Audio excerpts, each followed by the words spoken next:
través de un espacio que se llama Mesa de Mujeres Políticas, donde tenemos mujeres delegadas de cada partido. Y cada una de estas mujeres nos habían dado una información.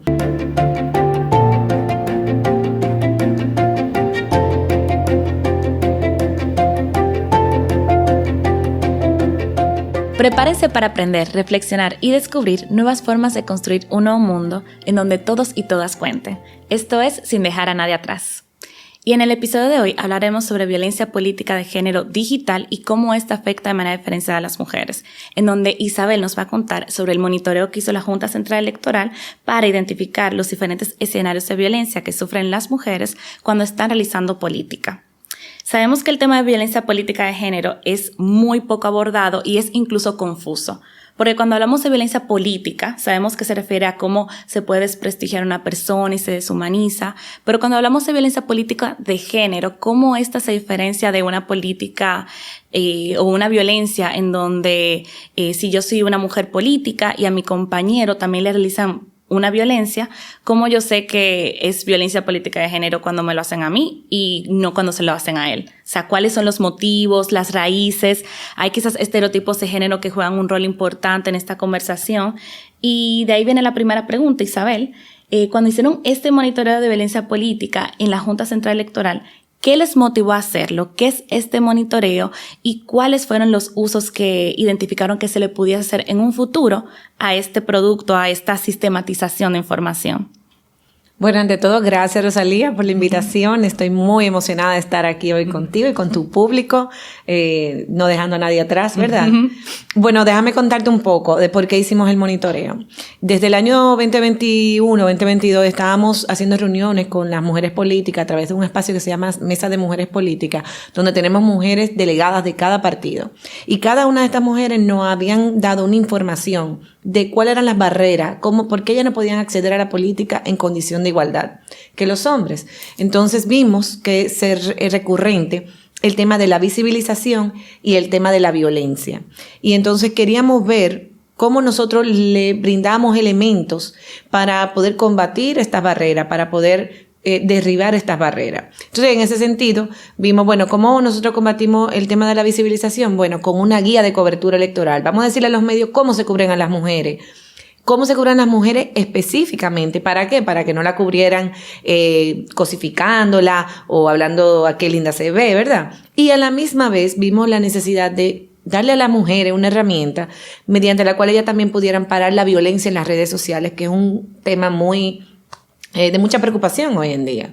Y entonces a raíz de eso es que salen estos monitoreos. Entonces monitoreamos la cobertura electoral y también monitoreamos la violencia política para no solamente decir, bueno, mira, haz esto, sino mira la problemática y míralo en número, porque datos matan relatos.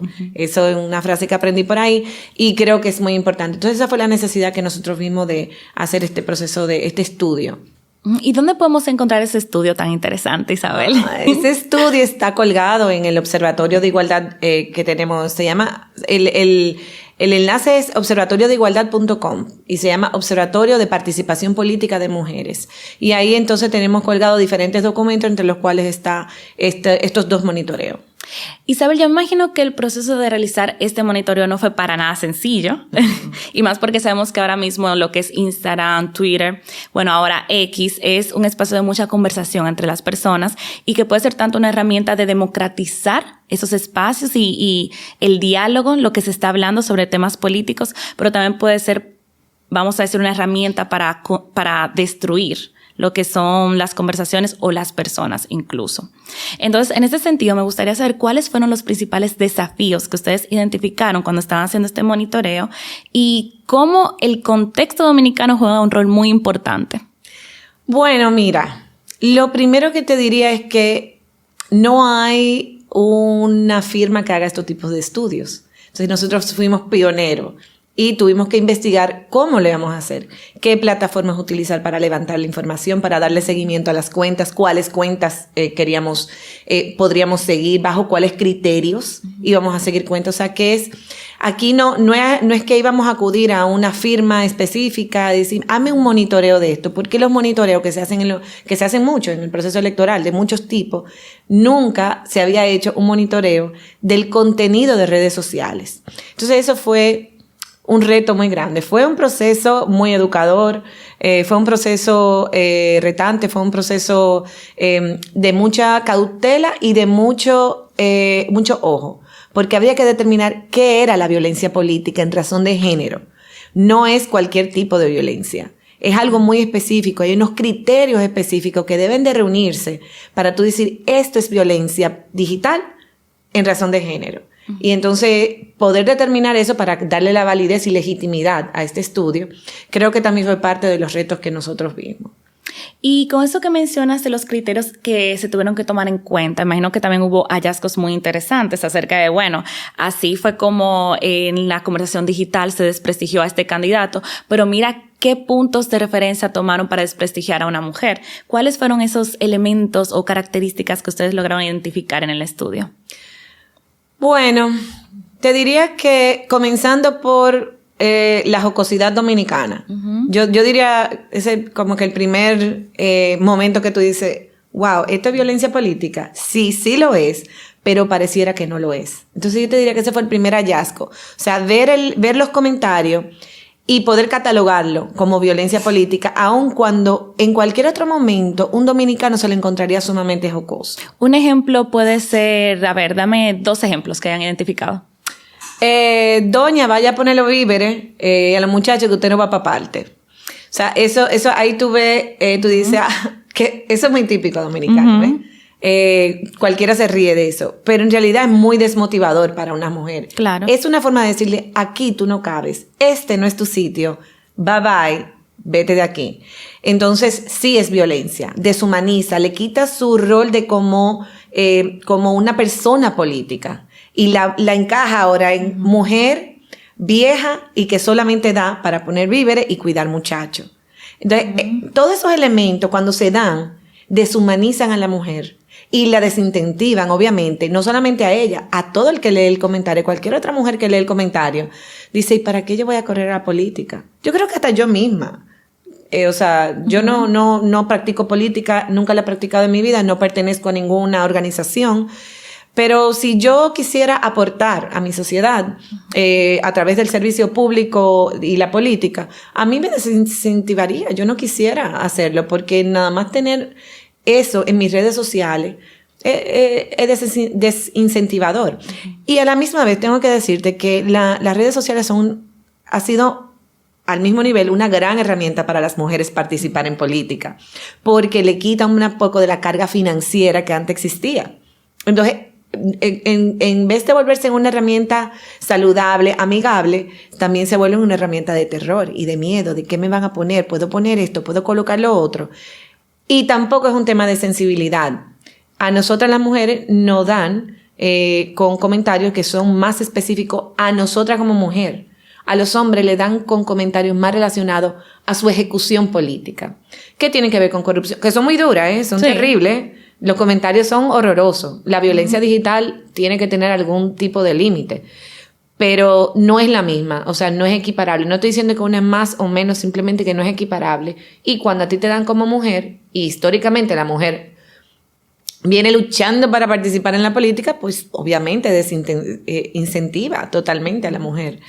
Ay, Isabel, de yo escucharte, me vienen demasiadas ideas, preguntas, comentarios, pero solamente tenemos un tiempo muy reducido, así que me voy a cohibir un poco. Pero sí decirte que realmente es muy interesante lo que mencionas, porque no solamente afecta a las mujeres, afecta a la democracia en general, porque cuando la mitad de la sociedad no puede participar, no tenemos democracias en donde estemos todos y todas representados y representadas, pues entonces se afecta el proceso.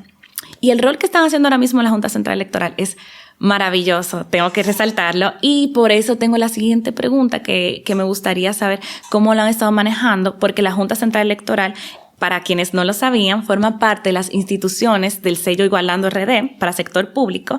Y oro, porque se certificó con oro, lo cual es un gran logro. Y saber cómo ustedes a lo interno trabajan todo ese compromiso con la igualdad de género, lo hacen sostenible y crean este tipo de iniciativas, porque realmente, como mencionas, es un producto innovador, importante, y que también le va a servir a las mujeres a decir, yo no estoy siendo exagerada, no estoy siendo muy emocional, no estoy siendo una persona que esté imaginándose cosas. hay estadísticas, hay situaciones que estamos viviendo y aquí está la data. Entonces, ¿cómo es el plan que está manejando la Junta Central Electoral y cuáles son sus próximos pasos? ¿Cómo lo maneja internamente todo esto? Bueno, lo primero que tenemos en la Junta Central Electoral es un liderazgo que ha asumido la participación política de la mujer como un eje estratégico. O sea, la presidencia de la Junta Central Electoral tiene un alto grado de compromiso y eso permea al resto de la institución. Entonces, tenemos, por ejemplo, un plan estratégico que tiene un eje específicamente con objetivos estratégicos, con actividades estratégicas, y eso permite entonces ya que las demás áreas de trabajo también se integren entonces a las metas y a los propósitos de la igualdad de género y la participación política de las mujeres. Eso te diría que por un lado es lo que el motor. Ahora, aparte de eso, la Junta Central Electoral tiene una comisión de políticas de igualdad con una oficina de equidad de género que es como el brazo ejecutor. O sea, la comisión que tiene sus directores, su coordinador, que es una de los magistrados, ahora es la magistrada Dolores Fernández,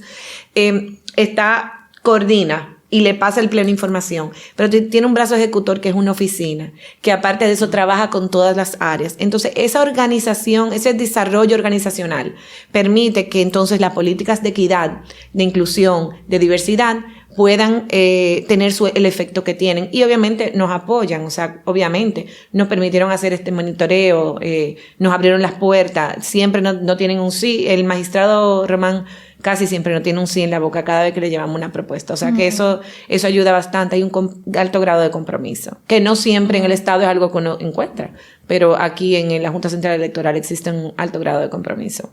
No, y que también lo podemos ver en todas sus acciones, que realmente desde PNUD nos sentimos muy orgullosas de todo lo que están haciendo, orgullosos y orgullosas, todo el equipo, porque realmente cuando el Estado se compromete con este tipo de acciones, se pueden ver cambios, vamos a decir, no solamente el resultado de este momento, sino que también se puede proyectar a futuro. De que, por ejemplo, con este documento ahora lo tenemos, lo podemos usar, pero en un futuro también se puede concretar en otras acciones más grandes en que se puedan hacer conferencias, alianzas estratégicas, grupos de mujeres para hablar de estos temas.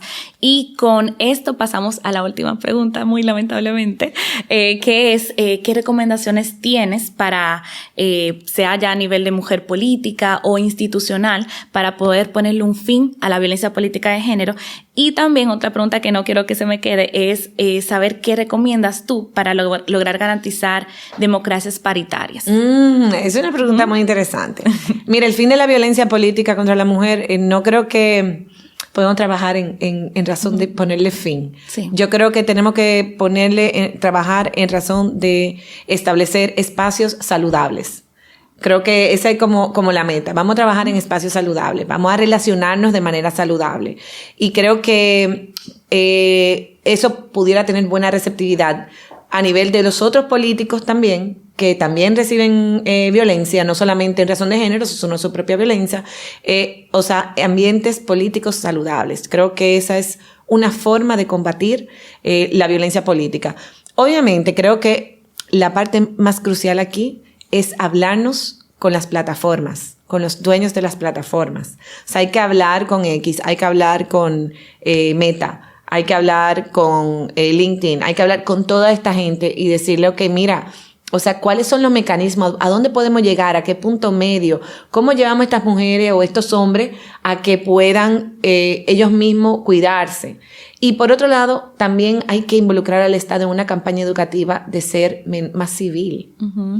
Porque es que nosotros vivimos en un país donde la violencia se normaliza. Y esa normalización, ya la gente dice, ay, pero tú estás exagerando, pero no es así, tú sales de tu casa y tú recibes violencia. Entonces yo creo que esa es una forma, es como generar espacios saludables, o sea, cómo relacionarnos de manera saludable. Eso por un lado. Entonces, con relación a tu pregunta de la democracia paritaria, ahí sí hay un gran reto, porque la democracia paritaria conlleva primero un cambio legislativo, cambio regulatorio, pero más que nada conlleva un cambio en la mentalidad de la sociedad dominicana y de las organizaciones políticas, porque conlleva inclusive a hacer un proceso electoral que cambia las reglas del juego. Y tú sabes que cuando a las personas les cambian las reglas del juego, se ponen dudosas, se ponen como que no, espérate, aquí no. Pero para lograr la democracia paritaria tenemos que comenzar por entender que la equidad tiene que ser participativa y representativa. O sea, tenemos que tener una legislación, un marco regulatorio que lo diga, que lo establece. Porque somos las mujeres son el 50% de la sociedad. Por lo tanto, deben de estar en los espacios de representación en un 50%. Entonces, creo que el cambio regulatorio, yo creo que hay oportunidad con la ley 3318, creo que hay oportunidad con actualizar un poco la ley electoral para incluir algunos preceptos básicos como la cremallera, hombre-mujer en las listas, también hacer cambiar el 60-40 a un tema de paridad, o sea, de decir, deben de inscribirse en 50-50 hombres y mujeres. Porque ahora mismo el 60-40, sí, puede ser 60 o puede ser 40, pero por lo general lo que hacen los hombres es que inscriben a las mujeres hasta un 40 y entonces ya se siente que han ganado. Entonces, creo que también hacer ese switch de que, es un 60-40, puede ser 60, puede ser 40, creo que ya dio su resultado y creo que ahora debemos de movernos hacia seamos 50-50 en las listas y busquemos que las listas sean paritarias para que entonces también lleguen a las boletas electorales de manera paritaria. Excelente, excelente. Creo que fue una respuesta bastante completa, Isabel, por lo cual te lo agradezco.